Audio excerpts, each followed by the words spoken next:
namhlanje Bueng kajeno, sikhuluma udaba bueng kataba, phakathi kwebandla pakeng tsa lebandla le lefatshe. asinikeni indaba yethu esizokhulumela kuyo isihloko Ha re ne taba re tlo buang ka yona siyethe sithi sehlooho, the purpose of God morero wa with Modimo church kerekeng and the importance le bohlokwa of the world ba lefatshe ho Modimo.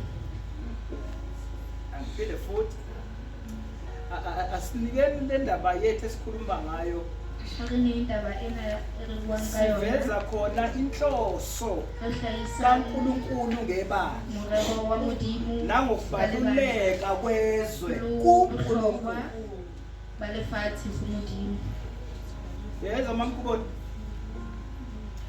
la sikhuluma ngenjongo noma ngenhloso kaNkulunkulu ngebandla sesake salichaza ibandla bafethu sonke sesiyazi ukuthi yini ibandla masikhuluma ngebandla asikhulumi ngale building kodwa sikhuluma ngabantu ababiziwe uNkulunkulu bafana necabinet Bathwana le cabinet yombuso ya kaNkulunkulu mmuso wa Modimo ilabo bantu labo ke batho bao inkosi elindele ukuthi intando yayo izofinyelela kubantu ngabo yezwakala so ke sikhuluma ngokubaluleka kwebandla kaNkulunkulu ngenhloso ngenjongo kaNkulunkulu ngebandla bese sikhuluma ngokubaluleka kwezwe kuNkulunkulu izwe libalulekanga kumuntu kodwa libaluleke kubani angithi lize lithi iBhayibheli ningabi ngabathanda nina abantu ningabi ngabathanda ini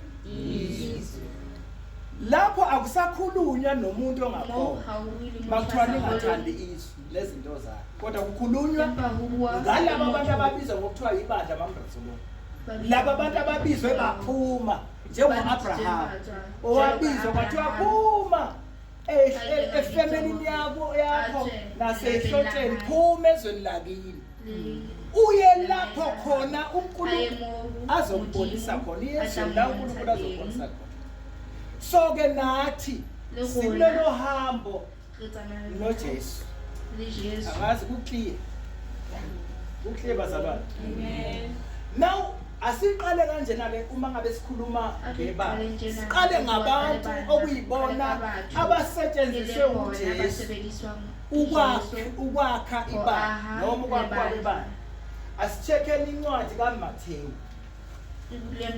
sifunde uchapter 5 bese sifunda uverse 14 to 16 verse 40 to 16 sibheke abantu uNkulunkulu abasebenzisile to build his church asibheke abantu Jesu abasebenzisileyo to build his church hallelujah Matthew 5 from verse 14 Nina ningukukhanya kwezwe umuzi owakhe entabeni ungesitheke nomuntu kasokheli isibani asibeke phansi kwesitsha kodwa usifaka othini khona siyabakhanyisela bonke abasindile kanjalo makukhanye ukukhanya kwenu phambi kwabantu ukuba babone imisebenzi yenu emihle badumise uYihlo osezulwini. Hallelujah. Matthew chapter 5 verse 14. Nilisedi la lefatshe motho o hahileng hodima thaba. Nilisedi la lefatshe motho o hahileng hodima thaba o sitwa ho pateha. Le bone le lona ha le ke le be le hotetswe le kwahelo ka nkgo empa le behwa setulwaneng sa lona le kgantshetse bohle ba ka tlung lesedi la lona le ke le kganyetse batswetsi e metle ya lona ba be ba tlotlise ntata lona ya mahodimong. You are the light of the world. A city that is set on a hill cannot be hidden. Nor do they light a lamp and put it under a basket, but on a lampstand, and it gives light to all who are in the house. Let your light so shine before men, that they may see your good works and glorify your Father in heaven. Amen. Bazalwane asikhulumeni. Ikakhulukazi njengoba sikulesi sikhathi. Lesi sikhathi lesi esiphila kuso.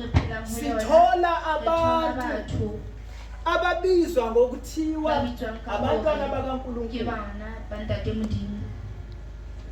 Bedonsana ngezihluthu. Futhi bekhombana bodwa. Basupana balebani. Belwa bodwa. Balwana balebani. Bemelene bodwa. Bayemelani balebani. Kulesi sikhathi lesi esiphila kuso. Nakong Uma ngabe ubheka kuma social media ibambeleke social media. yaliwa. Walana. Nomunye uthi wrong, nomunye uthi mina right wena wrong, nomunye khomba omunye swe, nomunye uvele sona. Now we need to go back and check ukuthi kahle kahle iyini injongo kaNkulunkulu ngebandla nanokubaluleka kwezwe kungekhona kubantu. Now into yokuqala kumele ukuthi siyibheke ukuthi abantu kunabantu ababiziwe bahlaliswa phansi baphume ezintweni zabo bahlala phansi noJesu okuyinhloko yani bazalwane okuyinhloko ya labo bantu labo abakhe ibandla baqale babizwa basuka ezintweni zabo ezinhle nezibalulekile abayithandayo wababiza uJesu bashiya ihlobo zabo bashiya abazali babo bashiya izinto abayithandayo beza kuJesu abagcinanga ngokuza kuJesu kodwa bahlala phansi noJesu uJesu wabafundisa teach them kezwakala uJesu bafundisana akabafundisi izwe kodwa uJesu ufike wathi phendukani ngoba umbuso wezulu usondele. Then uma ngabe babiza bezwe uhlala phansi nabo ubafundisa ngalo mbuso hayi ngezwe abakulo nababaphuma yezwakala. Amen. Now, laba bantu laba babizwe uJesu bahlale phansi noJesu abakhuluma izinto zabo nezinto zengqondo zabo because uma besuka kuJesu abayiphumela bayihambeli bona bengathunywanga uJesu. Uma sebefundisiwe uJesu uJesu uyabathuma people ahlale nabo phansi ngenzela ukuthi we need ukuthi sikwazi kwehlukanisa laba bantu noma sesihleli njengebandla noma sesikhona njengebandla ukuze sizokwazi ukubona ukuthi ikuphi ngoba kunokwenzeka ukuthi kukhona abagcine ngokuza uJesu abezwile uJesu bazwile ngoJesu kodwa abahlalanga noJesu bafundiswa nguJesu bagcine bebiziwe emva kwalokho basebenza ngaphandle kokunikezwa nokuqonda ukuthi bane authority futhi bahamba nemessage hayabo kodwa kaJesu ngombuso kaNkulunkulu yezwakala ngani manje laba bantu laba ababizwe uJesu abathuma uma uJesu ekhuluma nabo uthi lalelani mina ningukukhanya bani kwezwe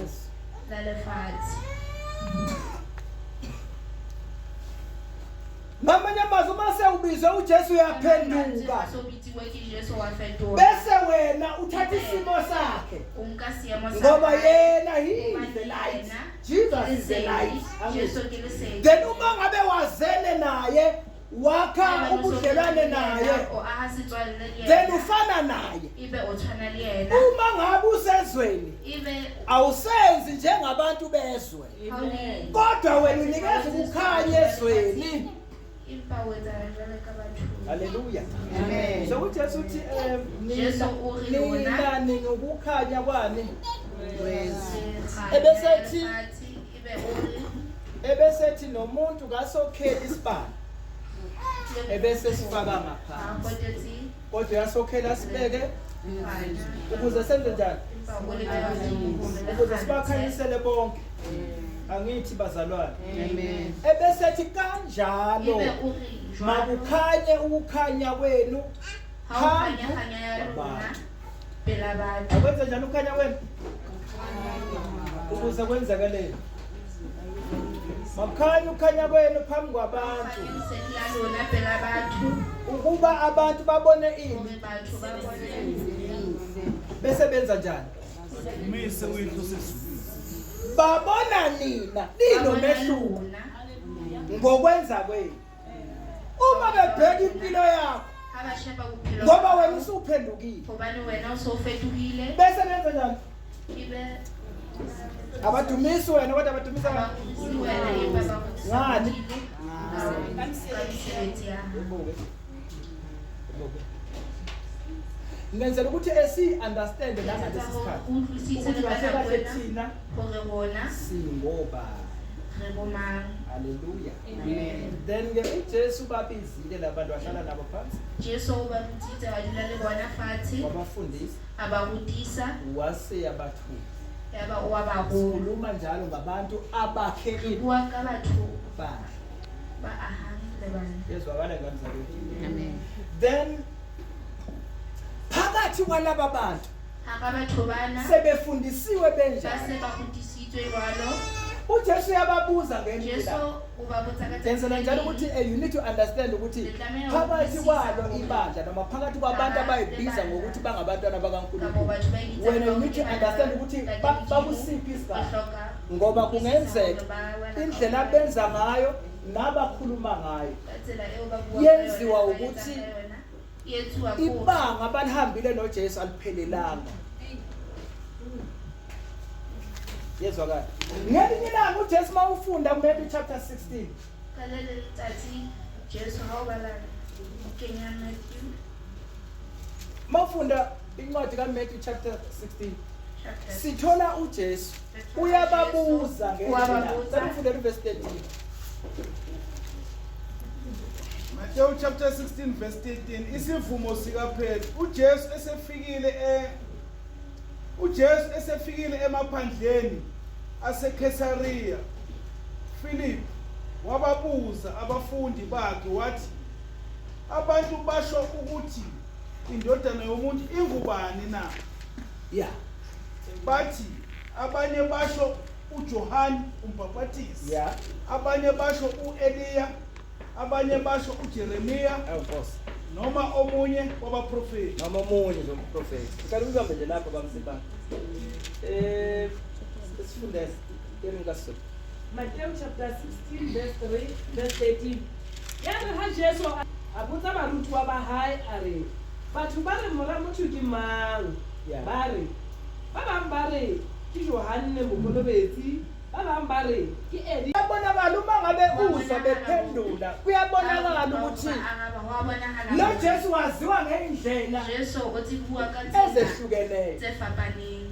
na ngicela ukubhekela ivesi uJesu nawe uyababuza uthi nina Jesu wa ba botsa hore lona he ithi 15 wathi kubo nina ke nithi ngingubani na yeah uSimon Petru waphendula wathi wena unguKristu indodana kaNkulunkulu ophilayo. ebese thini uJesu uJesu waphendula wathi kuye ubusisiwe wena Simon kaJona ukuba inyama negazi akukwambulelanga lokhu kodwa uBaba osezulwini. yeah sasuqedela Nami ke ngithi kuwe wena unguPetru phezu kwaleli dwala ngiyakulakha ibandla lami, amasango eHades awayikulahlula. Amen. Nangu Jesu sebuza ke manje abantu ahlale nabo Moo phansi. Jesu o sa botsa batho a dutseng Uthi ba ke fatshe, mina hore lona he ngazi ukuthi ngingubani. le tseba ke le mang. a re ho bona empa lona le re nna ke mang. Simon Petrus a araba a re o Kriste mora wa Modimo ya phelang.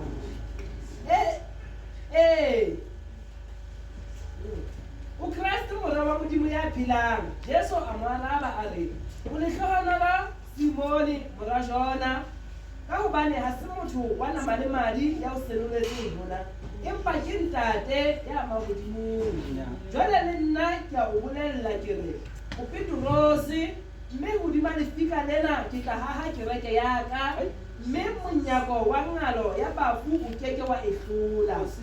Ke tla o neha dinotlolo tsa mmuso wa lehodimo. Ba ngithanda kabi inotlolo. He said to them, "But what do you say that I am?" Simon Peter answered and said, "You are the Christ, the Son of the living God." You are the Christ. Yeah. Jesus answered and said to him, "Blessed are you, Simon Bar-Jonah, for flesh and blood has not revealed this to you, but my Father who is in heaven. And I also say to you that you are Peter, and on this rock I will build my church, and the gates of Hades shall not prevail against it." Manini ke basaba. Ngithi ngicela mfuthe ningizwe. Laba bantu bonke bahlale noJesu. Batho bana kaofela ba Kodwa. dutseng Jesu, empa Uma uJesu ebuza ha ukuthi Jesu a mina ke botsa nithi hore lona ngubani, le re ke mang, akwembulwa kubo bonke. a senolelwa ho batho bohle.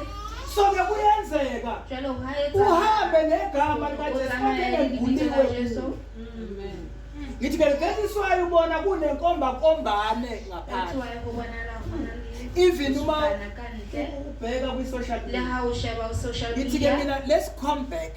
ha re kgutlele re shebe Abantu okuyibona batho abakheli bona bandla ba ahli likaKristu. bandla la Ngithi ke mina Kriste. nalabo uJesu ababizile wahlala nabo phansi. Bao Jesu ababisitseng, Akusibona bonke le bona uJesu asibona bonke akhe bao ibandla Jesu ngokwey'statement zokumazi lebandla. kwabo. ka di-statement tsa ho Uyedwa phakathi kwabo beyi-12 fela owambulelwe hhayi ngokufunda kakhulu nange-information ahambe wayithola information wayekugula, ayithotseng, kodwa wambulelwe ngubaba osezulwini, wamambulela ngoKristu. Kodwa laba abanye bangambulelwa ukuthi uKristu ungubani. abasenolelwa hore Jesu ke mang. Yezwakala. Nawu-ke ibandla elakhiwayo nguJesu Ahwang ke Jesu, akalakhi ha ngokwe-understanding le yabo ahi ho bonke. ya ka utlwisiso ya bona kaofela. Yezwakala. Amen. Kodwa Empa lokho kushiwo uPetros ho buang ke Petro, njengedwala elincane, jwale ka letshwao. uJesu eyidwala elikhulu. Jesu ke le letshwao Uthi le uJesu o re Jesu phezu kwale statement sokungazi, hodima statement e ngoba wena wambulelwe uNkulunkulu, awumbulelwanga inyama negazi, kodwa wambulelwe ngubaba osezulwini. Wathi lenhlanhla ubusisiwe wena Petro phakathi kwabanye, ungokhethekile. Good. Ngoba kusho ukuthi wena Petro, you are so close to me, ukwazi ukuthola izinto o tseba ho rwala dintho ezitholwa yini. tse tholwang ke nna. Then ngilalela-ke Petro, Jwale mamela njengoba wambulelwe o kanjalo, senelletswe jwalo, ibandla lami lebandla la ka ngilakha nabantu aha, abanjani, nebatho. alakhelwa phezu kukaPetro, ha le ahele hodima Petro, kodwa lakhiwa nge-understanding ka kaPetro, ukuthi utlwisiso uPetro ya understand Petro, ukuthi uJesu hore ubani. Petro wa utlwisisa hore uJesu Jesu ke eyini mang. bazalwane, Jesu eyidwala e le letwala lamadwala. la letwala. Now uthi kaJesu phezu kwaleli dwala ngiyawulakha ini Hodima lefika lena ibandla ke lami. aha, Petro, ngenxa yokuthi wena uyangazi kahle kahle ke phezu kwaleli dwala hodima lefika lena njengo-understanding yakho inikezwa ngubaba osezulwini ka kutlwisiso ya hao ngiyawulakha ibandla kabani ke tla lami lebandla laka ngezwa wena bazalwane ngamanye amazwi kusho ukuthi alakhelwa ka mantswe a kunoma mang ho tjho ha le ahelwe alakhelwa ngokwe-understanding yakho ha le ahwe ho ya ka kodwa kutlwisiso ya lakheka ngokuthi wambulelwe ngubani ukuthi uJesu ungubani Jesu ke mang ukuze uzokwazi ukwenza Ukuze intando ukwenza thato kaNkulunkulu Ya need to Modimo. understand ukuthi uJesu Utlameha ho utlwisisa ungubani hore so Jesu ke ke mang. uPetru uye wambulelwa Petro o senoletswe na uthi uJesu phezu Jesu kwalidwana o re hodima ngiyawulakha lefika ibandla lami lena akagcini ke tla o la aha lebandla laka uthi kuleli bandla elakhelwe phezu kwedwala ho lebandla le a ile hodima amasango eHades awayulahlula masango kufa akhulunywa ngeHades kungena indawo yabafileyo kungena indawo ishiyoli kungena isihogo kungena uhele bahele yezwakala na angithi ufuna ukunderstand lento ukuthi eminye imibuso inamandla yona kodwa ayinawo amandla phezulu kokufa hodima isebenza igcine isebenza now uthi ke uthi ibandla elakhelwe phezulu lebandla le kwedwala ahetseng hodima lefika amasango eHades awayulahlula Menyako. ngamanye amazwi leli bandla engikhuluma ngalo liyadlula Lebandla ekufeni lekhipwa lona. kalona. alipheleli ekufeni ha le felle abantu bakezwakala yini leli bandla leli lebandla lena elibizwa ngokuthi uyibandla likaKristu le bitswa ka hore ke lebandla la Jesu alipheleli lona ekufeni akuthi ngoba sewufile ziphathe ufa ibandla bese kuphelile kanjalo ngoba ukufa kunasabelo kuwe abantu uJesu wathathile amandla okufa kwaphakade then uma wena wakhelwe phezu kwalesi sekelo wakhela phezu kwaleli dwala ukufa akunasabelo kuwe uyadlula ekufeni wafeta ulele wena Ubobethu. ufike isikhathi sokuphuma uyokulala uma ukukhala icilongo uyavuka ngoba ukufa ha o lapina ngoba amasango eHades awanasabelo ba nyako ya lefu uma wakhelwe uyiphathi yebandla kaKristu yezwakala kanza kwethu uJesu Kristu inkosi asishelele umoya ongcwele izandla emakhaya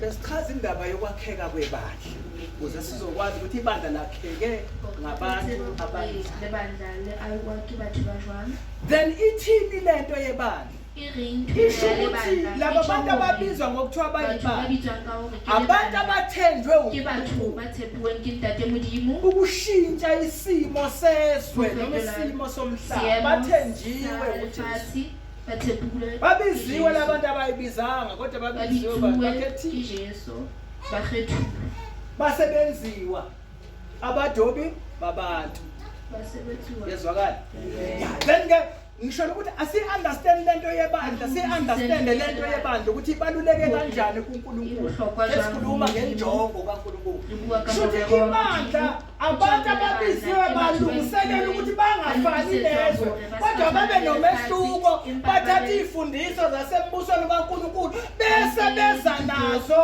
ezweni bezoguqula izwe nabo ngoba bona befana noJesu noJesu efana Jesu a tshwana le ntate modimo that's why ke uJesu eyinhloko that's why Jesu e hlooho yezwakala kanza kwethu si-understand indaba yebandla is very serious kuNkulunkulu indaba yebandla ibandla ngisike sayichaza ifana ne-agent le tshwana le agent esebenzayo esebetsang ebizela abantu kuyo e bitsetsang batho abanuholelwa yiyo abanoholelwa noma imali ingaphuma seyiphuma kubo kodwa ivela ekhampanini e tswa ho company i-agent okwayo agent iyabafundisa e ba rutisa iya-recruiter e ya banka ibabheka ukuthi e sheba hore ama-qualifications wabo di-qualifications nama-requirements adingwa yikhampani esetshenzelwa yi-agent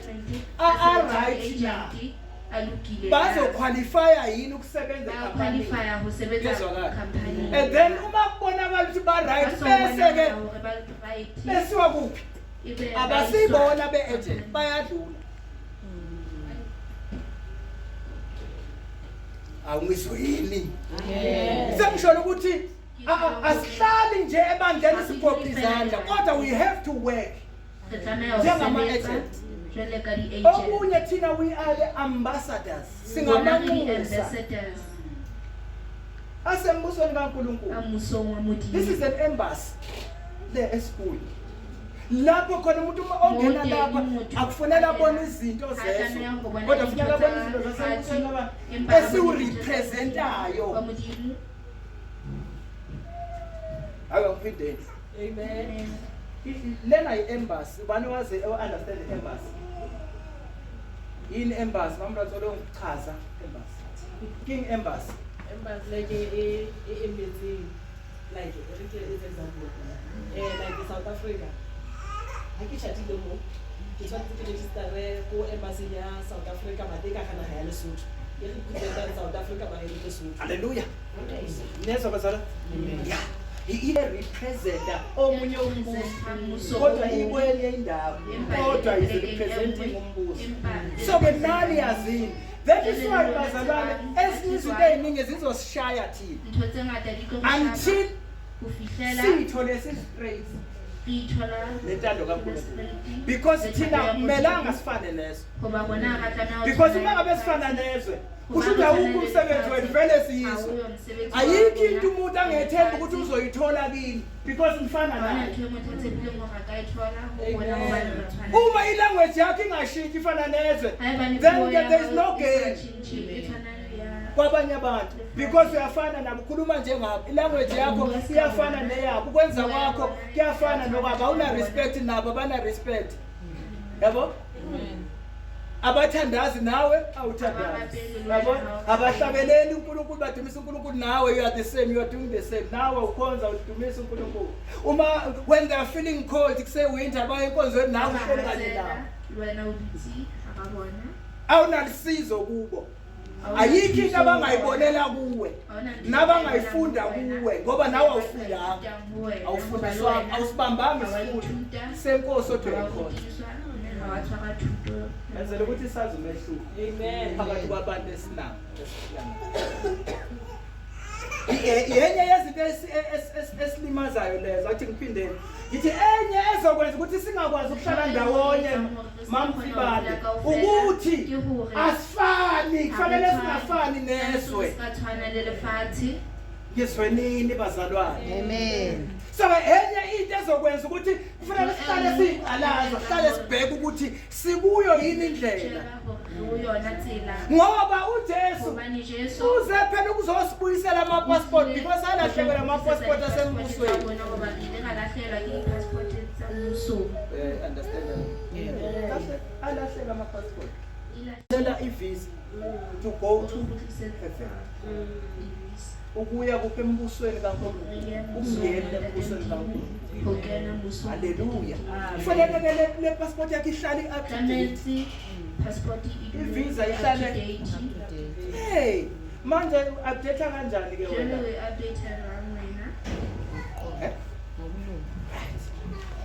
asebele lesiswaye sineke ithi sisiqhubeka ke kancane kule statement esishiwo statement uPeter simvezela ke ukuthi ungubani kusho ukuthi bangaba khona abantu uChrist kutsho bakabadembo Christ babani Petro othi asatsho you are the Christ. Hallelujah. Amen. Asibhekeni ke the character ibandla okufanele libe nayo nabantu khuluma ngabantu asikhuluma ngebandla sikhuluma ngabantu ukuthi kufanele babe ngabantu abanjani. Let's go to Colossians chapter 4 verse 6.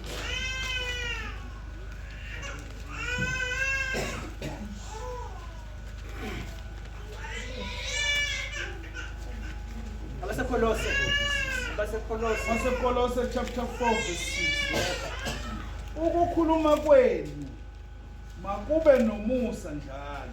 Khuluma kwenu makube umusa njalo. Yebo. Kuyolisiwe ngoSawuli ukuze nazi enifanele ukubaphendula ngakho bonke abantu.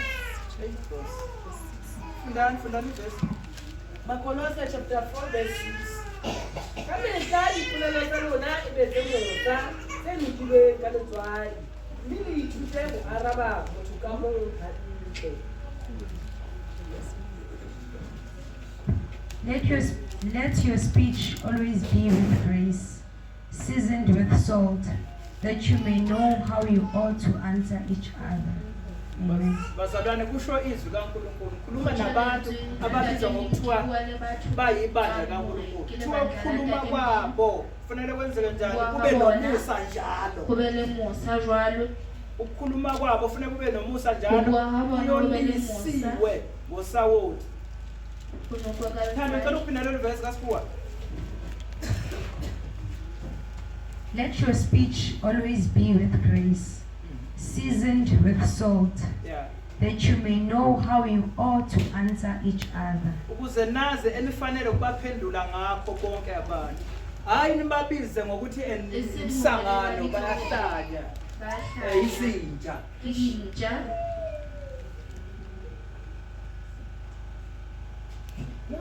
Izwi lisho lifundani izwi. Khuluma ngebandla.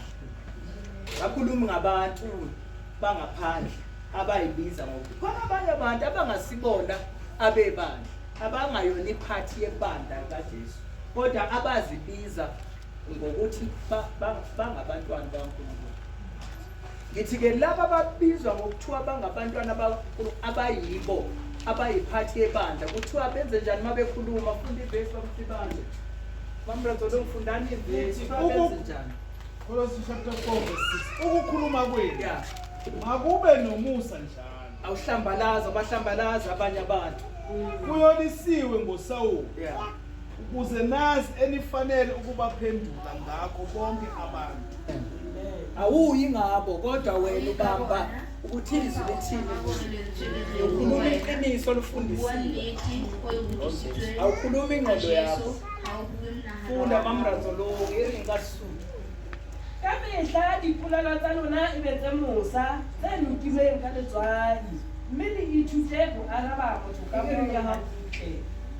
Your speech should always be pleasant and interesting, and you should know how to give the right answer to everyone. Ambonge igama lenkosi. Isimo ke lesibando kufanele libe Isimo naso. lebandla. Asiphinde sibheke futhi kwabaseFesu chapter 4 verse 29 and 30. Ephesians chapter 4 verse 29.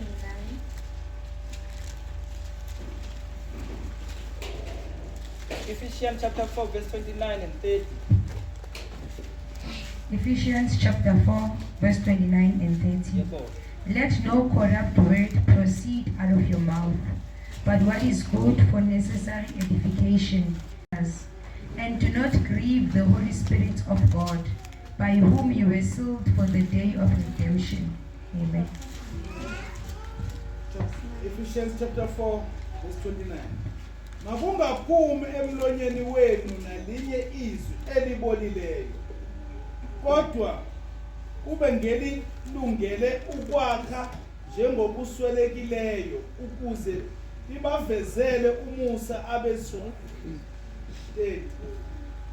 Ningamdabukisi umoya ongcwele kaNkulunkulu enabekwa uphawu ngaye kuze kube lusuku lokuhlela. Bazalwane nanti izwi kaNkulunkulu. Ephesians chapter 4 verse 29 and 8. Mahlapa a se ke a tswa melomong ya lona, ho mpe ho tswe dipolelo tse molemo tse ka thusang ho matlafatsa ba utlwang le ho ba tlisetsa lehlohonolo.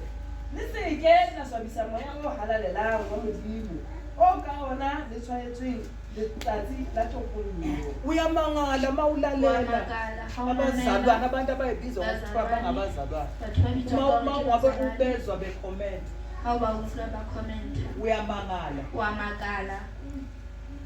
alikho lelizwi ukuthi kungaphumi lentswe hore nalinye izwi emlonyeni wena elipolileyo. ho ska tswa lentswe le le bodileng ya lona. Ithi makungaphumi emlonyeni wenu nalinye izwi elipolileyo, kodwa kube ngelilungele ukwakha njengokuswelekileyo, ukuze libavezele umusa abenze njani abezwayo abakwazi ukwazi umehluko phakathi komntwana kaNkulunkulu nomuntu wasezweni. Bayathuka abantu bezwe, nawe uyathuka. Bayahlambalaza nawe, you are doing the same thing, uyahlambalaza nawe. Ukukhona muphi umoya ngoba Khona le moya o nithi lelizwi ningamjabukisi umoya ongcwele. Imuphi lo moya okhona kulaba bantu abathi bangabazalwane kodwa bethukana? Imuphi lo moya? moya o Is it the Holy Spirit? ke moya o halalela. All right. Asiqhubekeni ke asibhekeni Jude. Incwadi kaJuda verse 9. uJuda chapter uJuda une chapter elodwa. Asifundele verse 9. Juda, incwadi kaJuda. Jude verse 9.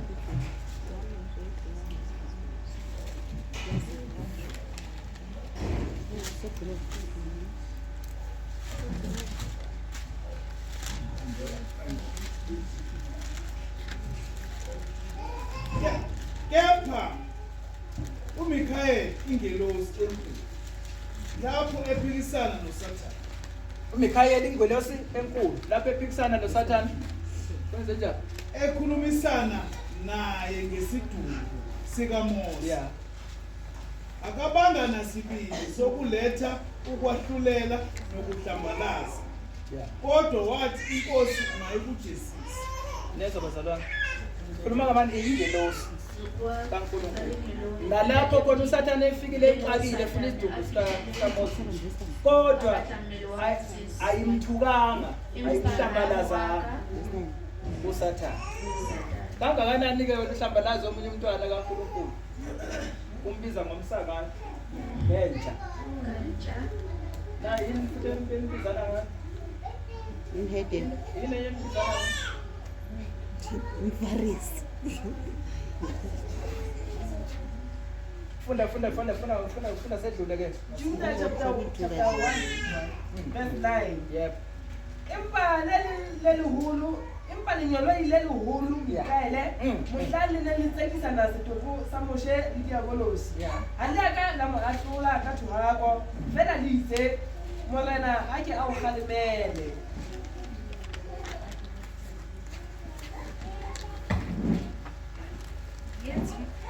Yet Michael the archangel, in contending with the devil, when he disputed about the body of Moses, dared not bring against him a revealing accusation, but said, "The Lord rebuke you."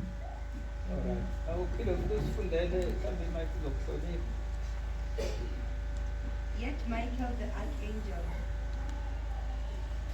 Yeah. Yet Michael the archangel, in contending with the devil, the body of Moses, dared not bring against him a reviling accusation, but said, Wena umzalwane othuka omunye futhi umzalwane. Ngisike mina. Lithi lelizwi ingilosi enkulu lapho ikhuluma nesitha ke public esaziwayo ukuthi siyisitha sezinto kaNkulunkulu uSathane. Kodwa ingilosi enkulu ayizange yahlambalaza uSathane. Ngithi kangakanani ke wena ke othuka omunye umzalwane hayi yabuza bazalwane, yabuza ukuthi muphi lo moya imuphi lo moya. Ngoba ku1 John chapter 2 verse 9 lithi iBhayibheli lo othi usekukhanyeni abe ezonda umzalwane wakhe usesebumnyameni kuze kube kalokho.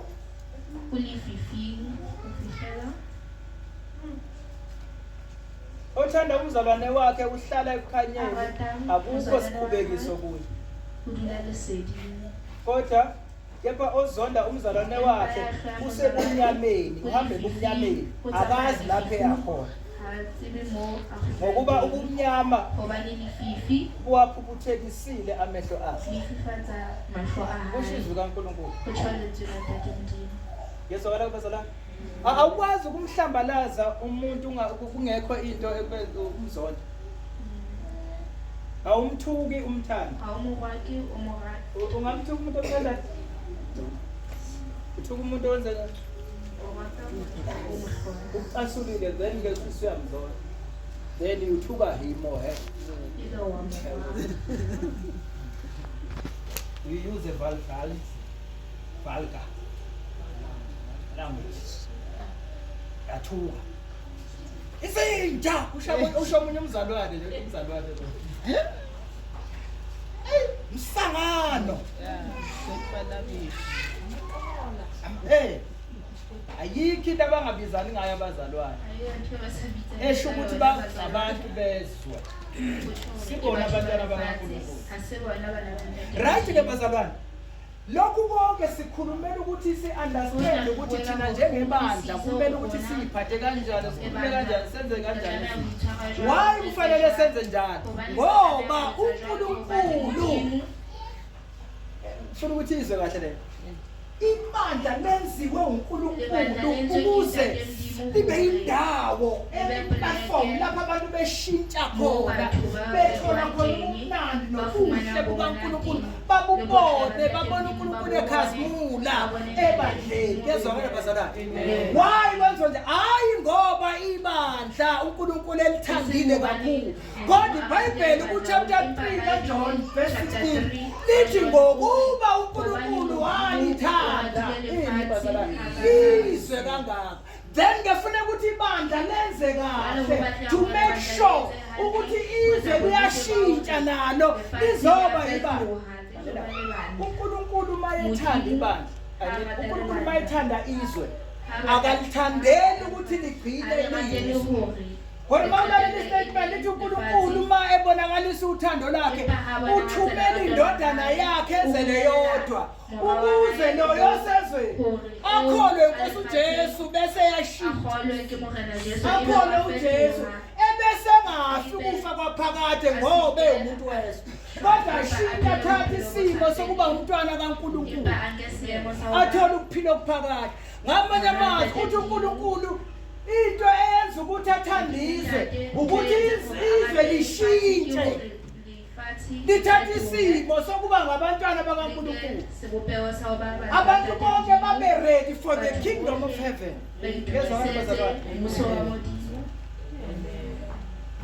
then ngaleyo ndlela alikwazi ibandla liphinde futhi lifane nezwe kushuthi akunamsebenzi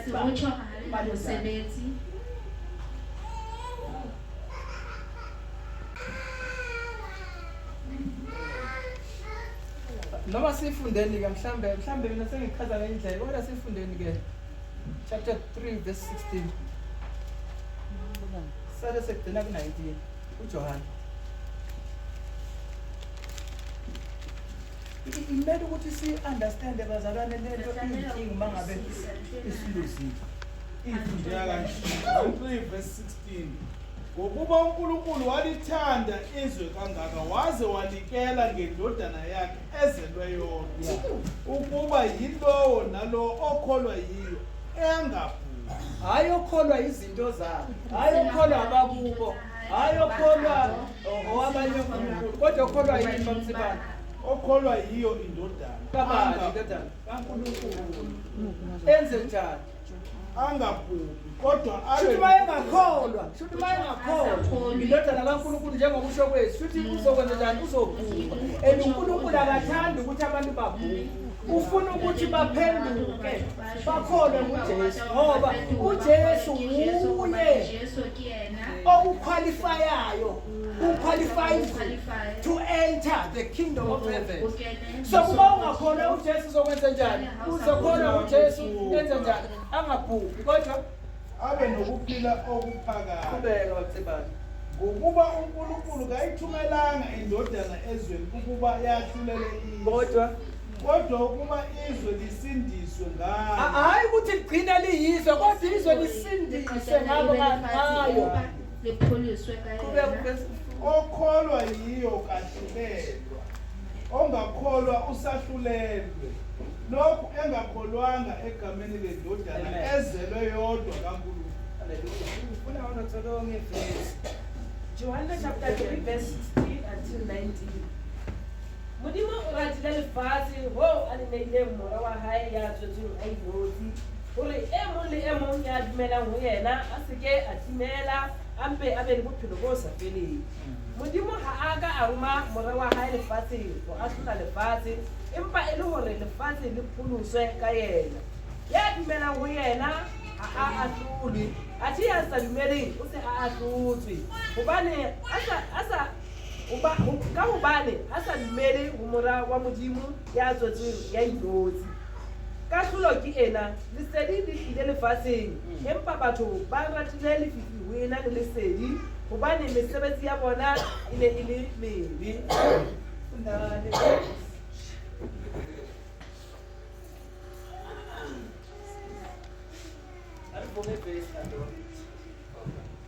For God so loved the world that he gave his only begotten Son, that whoever believes in him should not perish but have everlasting life. For God did not send his Son into the world to condemn the world, but that the world through him might be saved. He who believes in him is not condemned, but he who does not believe is condemned already, because he has not believed in the name of the only begotten Son of God. And this is the condemnation, that the light has come into the world, and men loved darkness rather than light, because their deeds were evil. Bafowethu, ngicela niphile futhi ningilalele. Uma ufunda u1 John chapter 2 from verse 15 to 17. From verse 15 to 17. Ibheke nayo sifundeni ngenzela ukuthi ewazi ukuthi wena awunato yokwenza lokuthanda izwe. Kodwa kuphela lokho kungumsebenzi kaNkulunkulu ukuthanda. 1 John chapter 2 verse 15. Isixwayiso sokungathandi izwe. Ningathandi izwe. But God so loved the world. Kodwa nina ningathandi izwe nezinto ezisezweni. Uma umuntu ethanda izwe, uthando lukayise alukho kuye. because uNkulunkulu ukhona othanda izwe.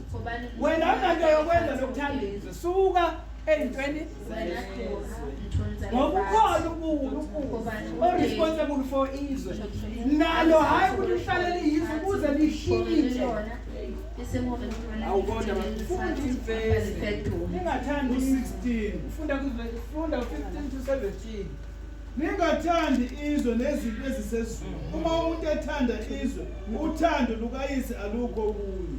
Ngokuba konke okusezweni, inkanuko yenyama, nenkanuko yamehlo, nokuzigabisa ngalokhu kuphila, akuveli kuyise kodwa kuvela ezweni. Izwe liyadlula kanye nenkanuko yayo. Izwe liyadlula. Kepha owenza intando kaNkulunkulu uhlala kuze kube phakade. Fundani izingane zakwethu. 1 John chapter 2 verse 15 until 17.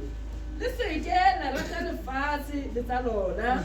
Haeba motho a rata lefatshe, lerato la ntate ha le yo ho yena. Ke rata lefatshe. Rato La ntate ha la ntata liyo.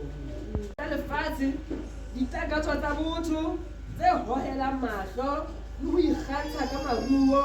Tsena ha se tse tswang ho ntate, empa ke tse tswang ho lefatshe. Lefatshe mmoho le ditakatso tsa lona di a fela, empa ya etsang thapo ya ntate o tla phela ka mehla yohle. Do not love the world or the things in the world. If anyone loves the world, the love of the Father is not in him. For all that is in the world, the lust of the flesh, the lust of the eyes, and the pride of life, is not of the Father, but is of the world. And the world is passing away, and the lust of it. but he who does the will of God abides forever. Bazalwane, ningathandi izwe lezinto zakhe. Kodwa uNkulunkulu walithanda izwe ukuthi lishintshe lifane nani. So ke nina ningathandi futhi ngabayamazi uma sibuye sithande futhi sikhonze izinto zezo. Shuthi senza lokho siphenduka kanjani? Shuthi siphenduka so.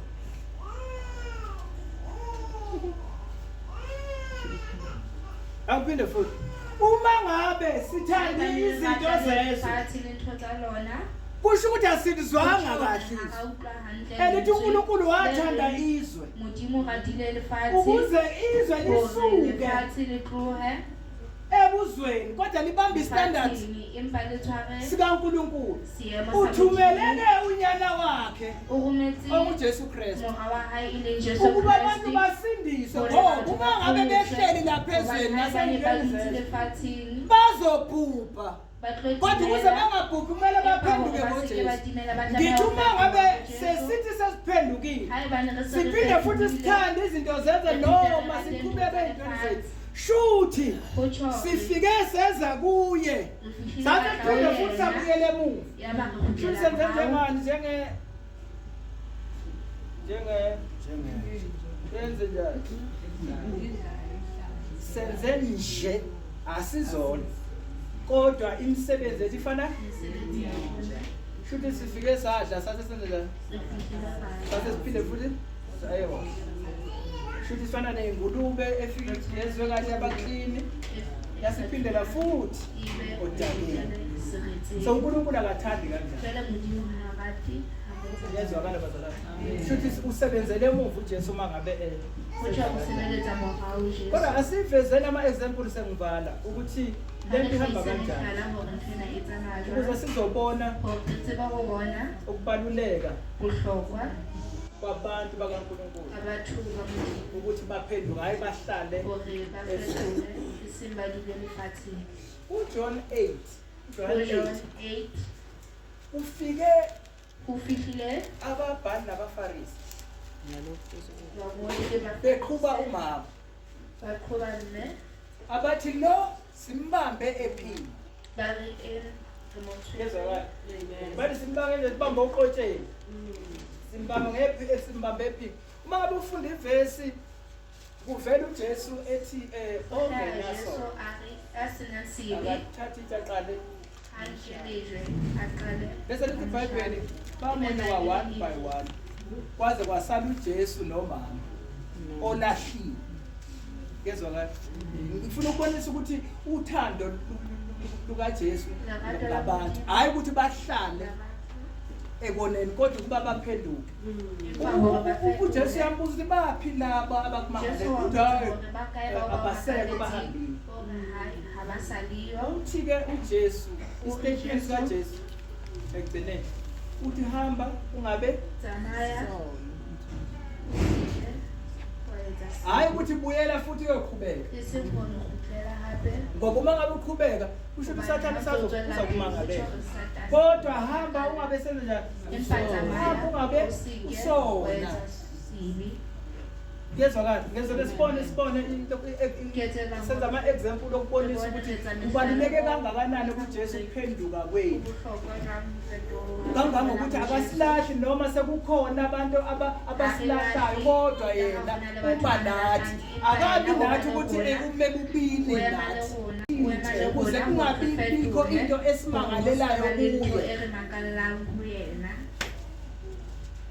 no ngizwa sengasho dakudala Nkosi siyakhumbula wake wathi ithi ngikwenzele enye futhi example athi should be the last one I think one is the last one yeah eyogcina uma ufunda encwadini kaLuka awubala kunendodana yolahleko kunemali kunefu elahlekela ngithi aze athi uJesu uma isitho athi ushiya zonke umalusi ushiya lezi ezo99 ayofuna i1 elahlekile ebese kuba ngabe itholakele nayo sijoyina lezi ezinye Kuba nenjabulo ingilosi siyajabula ngesona esisodwa esiphendukileyo. Yezwakala. Shuda akubalulekanga ukuba kude nekhaya. Kodwa into ebalulekile ukuthi uze nawe uzoba nabantu noma ngoba ulinganisa ngomama okuthe kulahle kwalahleka imali endoka lahle kuhlanga. Lithi umama ukhipha yonke into umama. Efuna olahlekile. Uma esetholile wathokoza. Ngoba eseyitholile into yakhe ebikade ilahlekile. Akathokozi ngokulahlekile. That's why kufanele ukuthi kube khona oluza ukuphila kwakhe ukuze kutholakale wena. Nansi indodana yolahleka ihambe yaduma nezinto zezo sendlini bazalwane. Nansi indodana yolahleko ithathe ifa layo. Yahamba yayo enjoy impilo yayodlilayo. Bathi abantu abashi enjoya enjoy life. Enjoy life. Yahamba ya enjoy life. Yasuka ubaba yaya kwelenye izwe iBhayibheli lisho njalo yasuka ubaba yaya ezweni elikude so akukho ke lapho ngekho khona ubaba ingakho bangabe ungenayo ubaba onguJesu ungacabanga ukuthi nawe uzoba nabo abanye baba abanye banezicebe lapho abanye banezibandla bakhona nje bakhona abalindele ukuba obaba kuwo. If you fail to understand ukuthi ufanele ukuba nobaba wena weqiniso. Lithi iBhayibheli wasuka kubaba wayezwe lelikude. Wafika ngale kulo baba lo ongenasikhathi. Lithi uthe egcina wabonakala naye eseguqa kanye nengulube. Akasatholi lokho bekade kuthola ubaba ngoba ubaba lamshile. Is a provider, uyanakekela unomusa unothando. So ke ubukakale edelelekile ngoba uyaphuza ukuthukuthela. Wenza kulomunye ubaba kanti lo baba lo uyazi ukuthi abantwana baleyo yababa abalahlekelwe i-identity. Bezala bazovuruvayeka uye ufika bavuruvaya. Uma efika lapha leBhayibheli wabonakala seguqa naye njengengulube. Akaguqela ukudla kwakhe ukudla. Akuguqela ukudla kwengulube lokho anikezwe ukuthi akakuphi ingulube. Akanisho akape enikezwe okwakhe kodwa unikeza ukuthi into ebalulekile kulo baba omunye ingulube kunayo. He prefer ingulube kunawe. If you fail to understand baba onomusa eBhayibheli ngokuba walithanda izwe kangaka waze wanikela ngendodana yakhe ezele yona ukuba yilona lokholwa yiyo athi impilo phakathi. Lithi iBhayibheli uma esehlapukela ibuya kubaba ubaba into yenza akalokho ebuza ukuthi ukuwenza ngihambeleni. Lithi iBhayibheli wayibona nje iza into ethokozisa ubaba ukuyibona iza. Lithi akathumela ubaba uyo hamba yoyihlangabeza. Afika yange ubaba. Uma esekhombisa ukuthi uyayemukela ebese thuma isebenza ukuthi bhekani kubo yokumembathisa.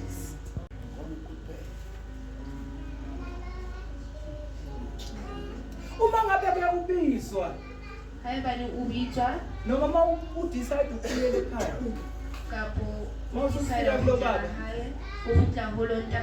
indodana endala ivuka ijealous sometimes.